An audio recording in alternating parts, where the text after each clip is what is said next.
तुम्हारी हिम्मत कैसे हुई मेरे खिलाफ कानूनी कार्रवाई करने की। सीनियर एडवोकेट को एक खतून की आवाज उठाना महंगा पड़ गया। मुखालिफ पार्टी ने पूरा चैम्बर जलाकर खाक कर दिया। ये उन खवातीन की आवाज बनते हैं जिन पर टॉर्चर किया जाता है ससुराल वालों की जानिब से। मेरे पास एक केस था, फैमिली केस था, उसकी मैंने डिग्री करवाई। डिग्री करवाने के बाद उसकी एग्जीक्यूशन फाइल की। जैसे ही वो डिग्री हुआ तो मुझे जो है मुखालिफ पार्टी ने धमकियाँ लगाना शुरू कर दी। ये दरवाज़ा तोड़ के ये ममटी से अंदर है, ये दरवाज़ा तोड़ा है।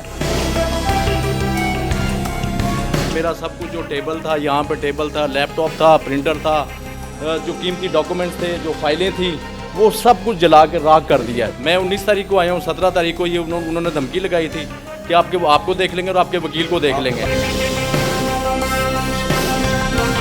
मेरा 82 लाख का नुकसान हुआ है। एसी जल गया, एलईडी जल गई, सोफे जल गए। अच्छा सर, ये केस था क्या? अगवा किया बच्ची को अगवा करने के बाद उन्होंने इतना उस पर तशद्दुद किया है, मारा पीटा है, उसके प्राइवेट पार्ट पे।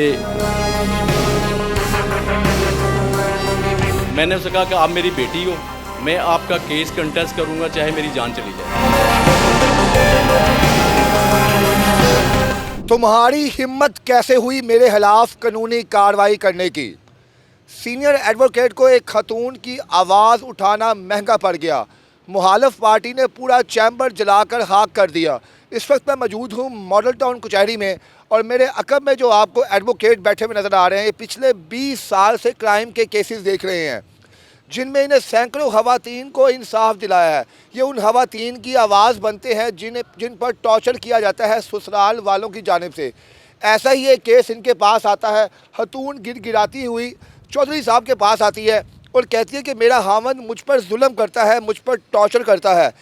ये उसकी आवाज़ बनते हैं और जब आवाज़ बनते हैं तो मुखालिफ पार्टी पहले धमकी देती है कि मैं तुम्हें भी देख लूँगा और तुम्हारे वकील को भी देख लूँगा। वकील साहब इस बात को इजी लेते हैं और कहते हैं जनाब तुमने जो करना है कर लो, और जैसे उस शख्स ने कहा होता है हूबहू वैसे ही करता है। रात की तरीके में आता है और इनका पूरा चैम्बर जला के खाक कर देता है।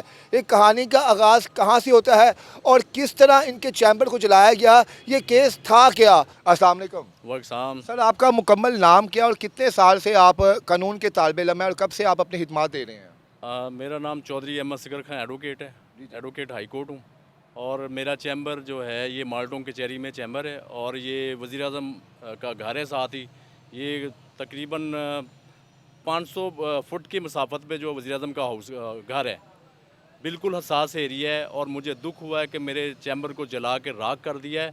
मेरे पास एक केस था, फैमिली केस था, उसकी मैंने डिग्री करवाई। डिग्री करवाने के बाद उसकी एग्जीक्यूशन फाइल की। जैसे ही वो डिग्री हुआ तो मुझे जो है मुखालिफ पार्टी ने धमकियाँ लगाना शुरू कर दी कि आप जो है ये केस वापस ले लें। मैंने वो केस वापस नहीं लिया। सर मुझे आप पहले अपना ऑफिस का विज़िट करवाएं कि क्या क्या नुकसान आपका हुआ है और उसके बाद हम आपसे बात करेंगे और पूछेंगे कि केस की नौयत क्या थी जिसकी बिना पर मुखालिफ पार्टी इतनी तैश में आ गई और आपके साथ ऐसा सलूक किया गया। ये मेरा चैम्बर है जी और अब मैं ये रेनोवेट करवा रहा हूँ। ये दरवाज़ा तोड़ के ये ममटी से अंदर है, ये दरवाज़ा तोड़ा है। फिर इसको आग लगाने की कोशिश की है जला के, ताकि ये ऐसा लगे कि जो है ये जो है जला है। ठीक है, इन्होंने दरवाज़ा तोड़ के अंदर से दरवाजे लॉक खोला है। लॉक खोल के अंदर आए हैं। मेरा सब कुछ जो टेबल था, यहाँ पे टेबल था, लैपटॉप था, प्रिंटर था, जो कीमती डॉक्यूमेंट्स थे, जो फाइलें थी, वो सब कुछ जला के राख कर दिया। अभी तो लग रहा है कि कोई आपका इतना खास नुकसान। मैंने अब जो है ये इसको रेनोवेट कर रहा हूँ। काफ़ी दिन हो गए। ये 17 तारीख का वकूआ है।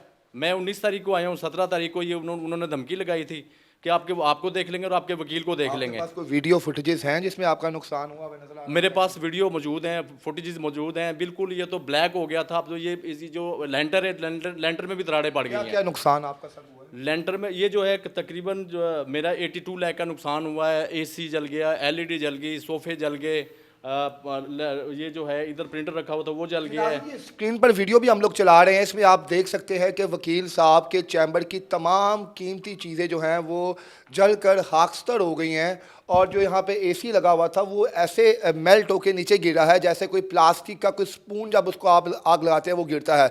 जो प्रिंटर है वो टेबल पर पड़ा पड़ा मेल्ट हो गया है और जहाँ पर इनके केस के डॉक्यूमेंट्स थे वो पूरी अलमारी जल गई है।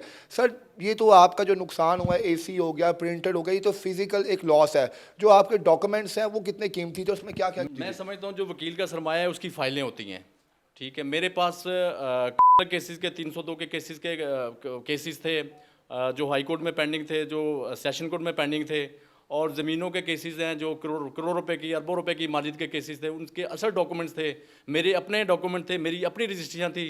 और जो मेरे पास केस था, जिस बच्ची का केस था, केस क्या था? ये केस फैमिली केस था और एक 365B का केस था जिस बच्ची को अगवा किया गया है। ठीक है। उनके घर आके उन्होंने धमकी लगाई है कि हम आपको भी देखेंगे, हमारे डॉक्यूमेंट्स वापस करें और रजिस्ट्रियाँ वापस करें हम। अच्छा सर, ये केस था क्या कि जिस पे इतना रंज और गुस्सा निकाला गया कि आपका पूरा चैम्बर ही तबाह बर्बाद कर दिया गया? बट साहब ये 365B का केस है।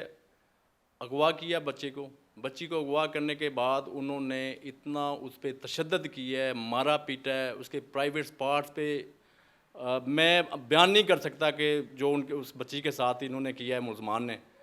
मैंने उससे कहा कि आप मेरी बेटी हो, मैं आपका केस कंटेस्ट करूंगा चाहे मेरी जान चली जाए। इसी बात का जो है मुलजमान पार्टी को गुस्सा था, उसी के गुस्से में आके उन्होंने मेरे चैम्बर को जला दिया।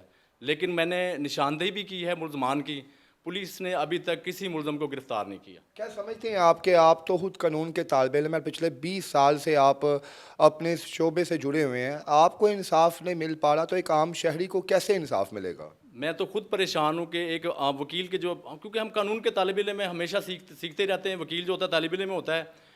हम धक्के खा रहे हैं, कभी उधर एसपी के ऑफिस जा रहे हैं, कभी डीएसपी साहब के पास जा रहे हैं, कभी थाने जा रहे हैं, चक्कर लगा रहे हैं, बस वो अभी तक पकड़ रहे हैं।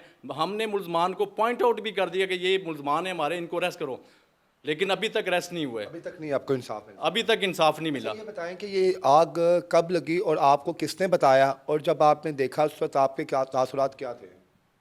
ये बट सब सैटरडे नाइट को हम चले गए थे, संडे को छुट्टी होती है। जब हम मंडे को आए, मंडे को जब आके हमने ऑफिस खोला है, दरवाज़ा खोला है फ्रंट साइड का, तो आगे देखा कि सब कुछ जला हुआ था और बैक साइड का जो दरवाज़ा वो टूटा हुआ था और सब कुछ जल के राख हो गया था, बिल्कुल अंधेरा था। तो मैं तो इतना परेशान हो गया, मैं तो सदमे से नीचे गिर गया। तो अब जो बहुत सी फाइल्स ऐसी हैं जिनको आप केस की पैरवी कर रहे हैं, वो आपके पास ओरिजिनल डॉक्यूमेंट्स नहीं हैं, तो अब किस तरह आप इस लॉस को रिकवर करेंगे? आपको तो हर महकमे के पास चक्कर लगाने पड़ेंगे, जाके उनकी फाइलें जो आपके पास पार्टीज़ हैं उनको वापस करनी पड़ेंगी। किस तरह आप मैनेज करेंगे इन तमाम चीज़ों को? बट सब कुछ डॉक्यूमेंट्स ऐसे हैं जो अब दोबारा नहीं मिल सकते। वो तो अब जो है ज़ाहिर बात है कि जिन लोगों के मामलात थे, जिन लोगों की प्रॉपर्टीज़ के डॉक्यूमेंट्स थे, कुछ रजिस्ट्रियाँ थी परमिशन शुदा, उनके स्टाम्प पेपर्स थे, वो मैंने अपनी पॉकेट से लॉस जो है वो उनको जो है ना पूरा करना है, उन लोगों को देने जाना है। यहाँ पे जो इंतज़ामिया हैं, जो आपके सदर साहब हैं, जो सीनियर लोग हैं, उन्होंने आपके साथ स्टैंड लिया है, वो आपके साथ खड़े हुए हैं इस मुश्किल घड़ी में? सदर साहब तो बस चक्कर लगाते हैं, आते हैं। सदर साहब भी आजकल हमारे ऐसे ही हैं, जो हालात बने हुए हैं, कोई सुनवाई नहीं हो रही, ना सदर की हो रही है ना हमारी हो रही है। क्या समझते हैं आपकी जो बिल्डिंग है इस तो लाहौर की हसास तरीन बिल्डिंग है, यहाँ पर कोई सोच भी नहीं सकता कि इस तरह की कोई वारदात हो सकती है, यहाँ पर हो चुकी है। तो अब क्या अगला आपका स्टेप क्या है? कहाँ पर जाएंगे आप? एसपी साहब के पास आप होके आ गए, डीआईजी साहब के पास आप होके आ गए, अब अगला आपका स्टेप क्या रहेगा? बट साहब मुझे जहाँ भी जाना पड़े, आईजी साहब के पास जाना पड़े, चीफ ऑफ आर्मी स्टाफ के पास, चीफ जस्टिस ऑफ पाकिस्तान, मैंने सबसे अपील करनी कि जनाब मेरे साथ ये हादसा हुआ है, मुझे इतना नुकसान हुआ है। मैं तो बारहा मरतबा जो है एसएचओ साहब को भी बता चुका हूँ, एसपी साहब को भी बता चुका हूँ कि ये जो एरिया है बैक साइड पे जो है सिक्योरिटी आप लोगों की नहीं है, सिक्योरिटी बिल्कुल ही ना होने के बराबर है। सिक्योरिटी ना होने की वजह से ये मुझे नुकसान हुआ है। अच्छा सर, इससे पहले आप बता रहे हैं कि पिछले 20 साल से आप ऐसे केसेस देख रहे हैं, कभी ऐसा हुआ कि किसी ने थ्रेट दिया हो आपको, या किसी ने आप पर जानलेवा हमला किया हो, या आपका कोई नुकसान पहुंचाया हो, या पहली दफ़ा ऐसा हुआ है? नहीं, ये तो मेरी ज़िंदगी में पहली दफ़ा इस तरह का मामला हुआ है। मेरी ज़िंदगी में कभी भी ऐसा, जब से मैंने प्रैक्टिस शुरू की है तब से आज तक मेरे साथ कोई ऐसा मामला नहीं हुआ। ये बच्ची का जो मामला है जिसमें 365B का है, इन्होंने मुझे थ्रेट्स देना शुरू कर दी थी। यानी आपको अंदाज़ा था कि कुछ हो सकता है? मुझे आइडिया था, मुझे अंदाज़ा था कि इन्होंने मुझे नुकसान पहुंचाना है, और जिसका मैं पहले भी जो है जिक्र कर चुका हूं, मैंने बताया भी है कि इनसे मुझे ख़तरा भी है। तो अब उस बच्ची के केस को आप देखेंगे, आप उन लोगों को कैफले किरदार तक पहुंचाएंगे? मैं इंशाल्लाह ताला, वो मेरी बेटी है, मेरी बहनों की तरह है, मैं इंशाल्लाह ताला उसका पूरा साथ दूंगा, चाहे मेरी जान चली जाए। सर, सीएम साहिबा के नाम क्या पैगाम देंगे? वो कहते हैं पंजाब की वो बहन भी हैं, बेटी भी हैं और माँ भी हैं, और जिस तरह हर इदारे के साथ वो कोऑपरेट करती हैं, यकीनन वो आप लोगों के साथ भी करेंगी। शायद आपकी आवाज़ उन तक ना पहुंची हो। मेरी जो चैम्बर है भट्ट साहब, ये मेरा चैम्बर जो सीएम साहिबा का जो घर है उससे बिल्कुल जो है थोड़े से फासले पे है। मैं तो यही सीएम से रिक्वेस्ट करूंगा कि जो ये मेरे साथ हुआ है, पुलिस तो मेरे साथ बिल्कुल तावन नहीं कर रही, और मरियम साहिबा कह रही हैं कि जनाब पूरे पंजाब को जो है हमने क्राइम से पाक करना है। ये सरेआम मेरे साथ जो है जुल्म हुआ है, मेरा चैम्बर जलाया गया है, ये है। तो मेरी मरियम नवाज़ साहिबा से गुजारिश है कि जनाब मुल्ज़मान को गिरफ़्तार करवाएं और उनको सज़ा दिलाएं। जी नाज़रीन, कहानी हमने आपके सामने रखी है, फैसला आपने करना है कि किस तरह एक सीनियर एडवोकेट को एक बेटी की आवाज़ उठाना महंगा पड़ गया। और उससे ज़्यादा और बड़े दुख की बात यह है कि इस वाक़े को 10 रोज़ गुजर चुके हैं, और जब ये मुतलका एसएचओ के पास जाते हैं, उन्हें तमाम तफसील देते हैं, तो आगे से कहा जाता है हम मुल्ज़मान को ढूंढ रहे हैं। हालांकि ये बता रहे हैं कि हमने मुल्ज़मान की निशानदही भी करवा दी है कि आप इन्हें गिरफ़्तार करें, ये खुद ही सच बोलेंगे।